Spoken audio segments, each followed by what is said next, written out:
Welcome. This will be our discussion on Congress and the role Congress plays in our government.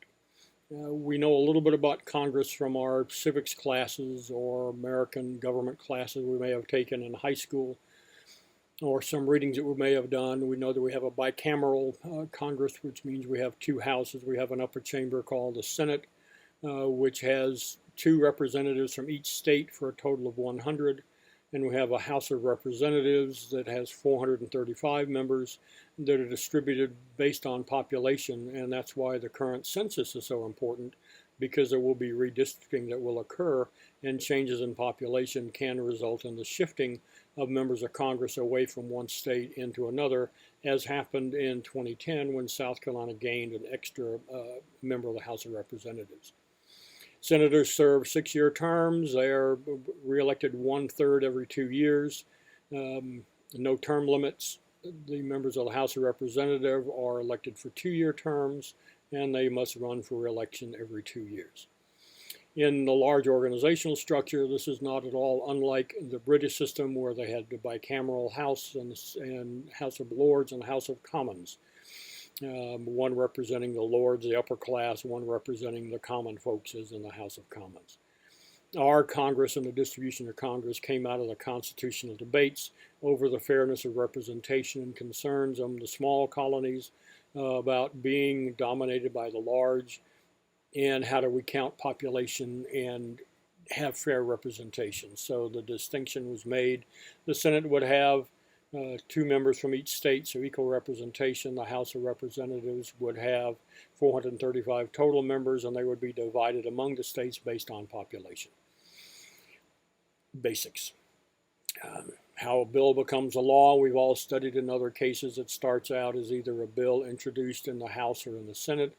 The only caveat is that bills of revenue must always be originated in the House of Representatives.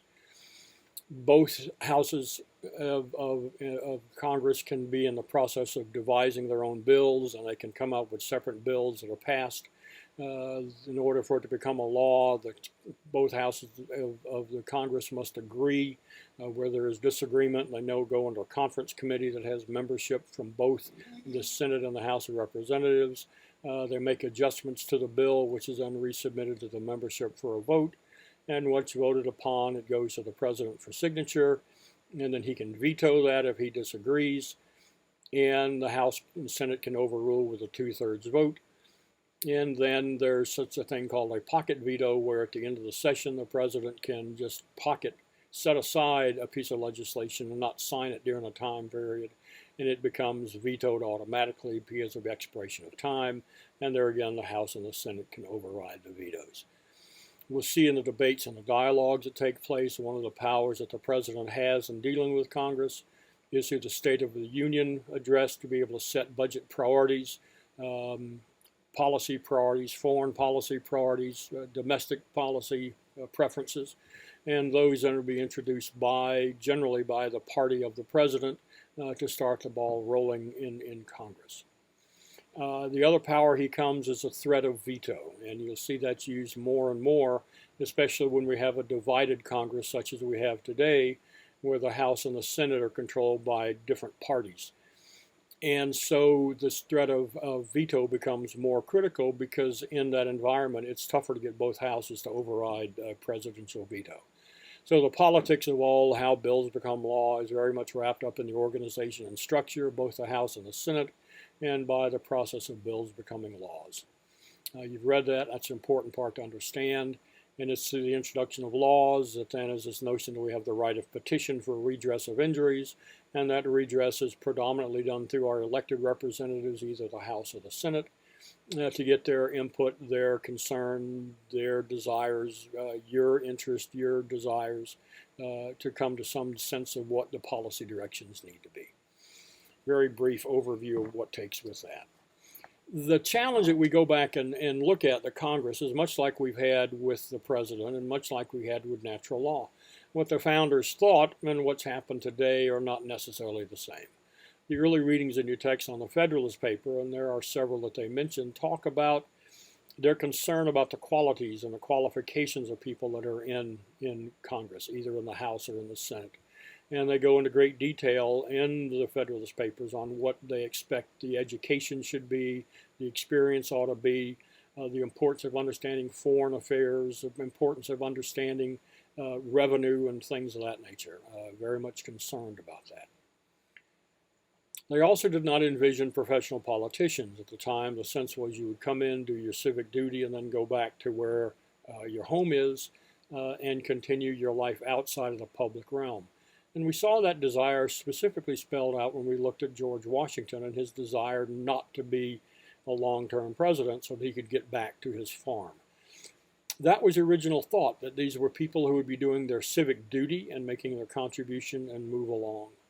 But what has happened is, much like the warning that we got from George Washington in his farewell address, is this idea that we become very polarized, very partisan. The role of growth of political parties, which started in the early 1800s, has changed the dynamic of what happens in Congress, the debates that take place.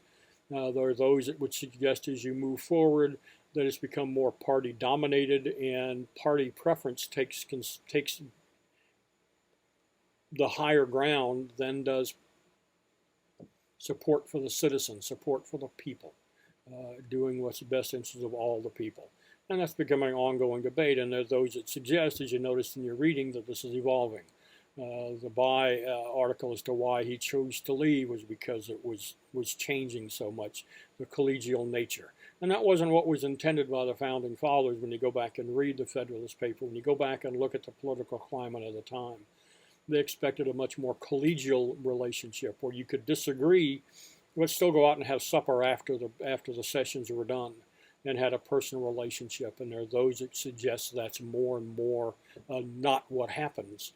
And that the first line of defense is, well, you don't support this party or that party and move on. A real issue, and that comes across significantly when you read the articles and the things that took place. Woodrow Wilson's piece is described as looking at a Congress that few people understood or recognized, and a quote at the beginning of that is that people have a responsibility for the government that they have, and one of the best ways to be able to fulfill that responsibility is by understanding the government, and that's what we try to do in this course, is understand a bit about the government and the important role that it plays, not in telling right and wrong, and not in telling ethical and moral and those issues we've talked about.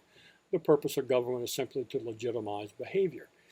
And if the citizens don't participate, the citizens don't have a role, then the laws we end up having less and less reflect the will of the entire population and more of those special interests who dominate the process. And that's an issue of concern, and that concern comes across in the final paper that I've added as an assignment as to what would be the result of American government if people didn't participate or chose to participate at larger levels in the issues that take place. The Federalists, again, had in some ways almost a naive view of human nature, but they understood it. They thought that man's better angels would come to the surface and do what's right for everyone. That came across again in Washington's farewell address.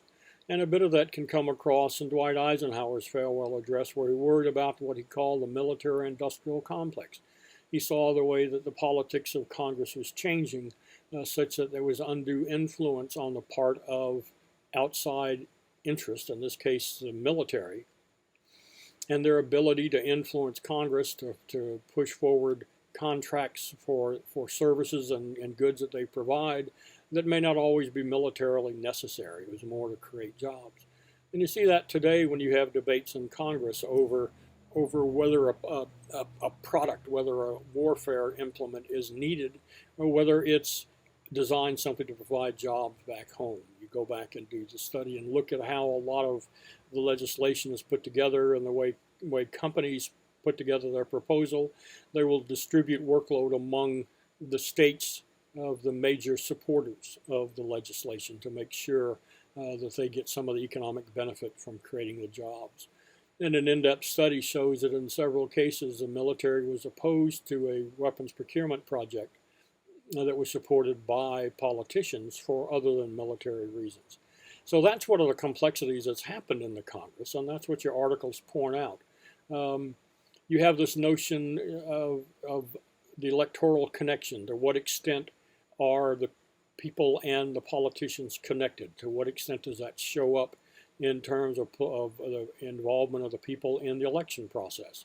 And look at voter turnout and the abysmal turnouts that we have. So to what extent do the people have a check? You hear a large debate in this country about the importance of term limits. And I would suggest that if people took their responsibility to participate and vote seriously, we've got natural term limits, as in every 2 years for the members of the House, every 6 years for members of the Senate, they have to come in for a reckoning. And we have this distorted view in many public opinion polls that you've seen reported in the media, suggests that Congress has a very, very low public opinion rating, and yet most people love their own senator or representative. We have the classic film, Mr. Smith Goes to Washington, where a person goes in with great ideas of how to make things better and ends up being chewed up by the system. We have instances where people go to Congress to clean up certain behaviors or certain actions, and then finding out that when they come back home, they're evaluated on their ability to bring back benefits to their district. And oftentimes those benefits have to do with jobs, have to do with economic investment, and the common term you may have heard that relates to that is this whole idea of bringing home the bacon and pork barrel legislation, where things are done for the pure benefit. And the literature is full of examples of questionable spending on the part of Congress, and the fact that the legislation gets to be so in-depth now that the average citizen cannot make it out. Wonderful book by Aldous Huxley entitled Island. And the crux of the matter for our purposes is their suggestion was that any bill that couldn't be read by the average citizen, that someone had to explain to them, was not good legislation. And yet when you try to read legislation today, it is oftentimes not understandable by those that don't have the background and training in law, the legal system, and the language of legislation. So a big challenge that takes place. Morris Fiorina wrote a wonderful book called Homestyle, where he looked at the relationships between the elected members and how they dealt with the home style of their districts, how they responded to the people and the citizens and understanding the concerns. And that was supposed to be one of the big benefits between the House and the Senate, is the House would be, because it's directly related to the people at the time, direct election by the people, that they would be more aware of the issues and concerns of the citizens. It's more likely that you will see your House member in your community as opposed to your senator. The senators early on were not directly elected, and so they had their own biases that they brought to the surface. So how they relate back home gets to be important. What's the source of their power and authority? And when you have time to read about the structure and the progress, you see that for many years, Congress is dominated by the seniority system, where your positions on boards, on committees and subcommittee chairmanships was directly related to the amount of time you had in the Senate. And that created deep challenges in that you develop relationships and connections, much of which Eisenhower talked about with this notion of the military-industrial complex. In other literature, you see the same thing referenced to as an iron triangle, where you have that relationship between a vendor, a bureaucratic organization that supports what they're trying to do, and the legislator who needs to bring home the bacon, if you will, for their district. A lot of good things can and will be done at Congress, but it takes vigilance on the part of the American citizens. And going back and a rereading of the Federalist Papers that were included in the text, you see that they talked about the spirit of the American people that wouldn't tolerate abuses by their House members, that they would not accept the bad legislation passed by the Congress. And do we still have that today? To what extent do most people know the legislation that's getting passed, and do most people merely pay attention to those issues with which they are interested and don't much pay attention to those things that aren't on their radar? One would hope in this notion of competition of ideas that all legislation that want to pass would have a screening, but as we have less and less people involved and more professionals taking over the role of politicians, that distinction is becoming larger and larger. And this notion of we the people becomes more of a challenge, and that becomes a challenge. Edmund Burke wrote us an interesting article that's also in your readings for the week about the proper role of this legislator. And he talked about a distinction between delegates and trustees. And that view is, are you a delegate and in that you were elected by a portion of the population and you're there to represent their interests and their interest alone to vote as they would have voted if they had the choice? And the other good is a trustee, that you're elected based on your competence and qualifications, and the citizens trust that you will make the best decisions in their interest without their direct input. Again, interesting debate, interesting dialogue, because then who does the representative represent? Just the people that voted for them, or the entire constituency in their district? And then to whom do you listen? And that goes back to the issue we talked about last time, the increasing role of money in politics and access to government and things of that nature. So that's kind of the challenge that we have going on. And go back and check the coursework, and your assignment for writing on Congress is going to ask you to briefly discuss this evolution from what the Founding Fathers intended to what we have today, and whether you think that's good or bad. We have now in this country what's known in different sections of the academia is this idea of divided government, where you have a House and Senate that are not of the same party. We mentioned that earlier during this presentation as well. To what extent was that the system that our founders set up so that we wouldn't have a rush to judgment, that we would have deliberation and debate over issues of importance to this country, and this is a natural outgrowth of that? Or to what extent has it become a way to stop things from being done? This idea that partisanship or geography takes precedent over the needs of a whole, and that it now has become an impediment, a barrier to what needed to be done through our legislature. So some of the interesting challenges that we face in dealing with Congress. There are semester-long courses that deal with Congress. They have semester-long courses that deal with the structure of Congress. They have semester-long courses that deal with issues such as strategic voting and voting strategies to get things done. So there's a lot to go into. What we try to do here is touch some of the basics from this notion of the Founding Fathers, viewing it as an arm of the citizens, where the citizens would be actively involved to the extent that they had input in to the members of the House and the bills that were taking place. This idea that we had representation from all the people, and as you'll hear me say often, even our Constitution starts out with we the people. The challenge then becomes is what happens if we the people don't take our responsibilities seriously. What result will that be in terms of legislation that passes? Very brief, quick discussion. Your readings talk about this more detailed. Check coursework for the specific assignment, and it will address on the evolution of Congress from what the Founding Fathers thought to what we have today, and think about whether that's a positive or negative on our system of government and on the quality of life of our citizens. Have a blessed day.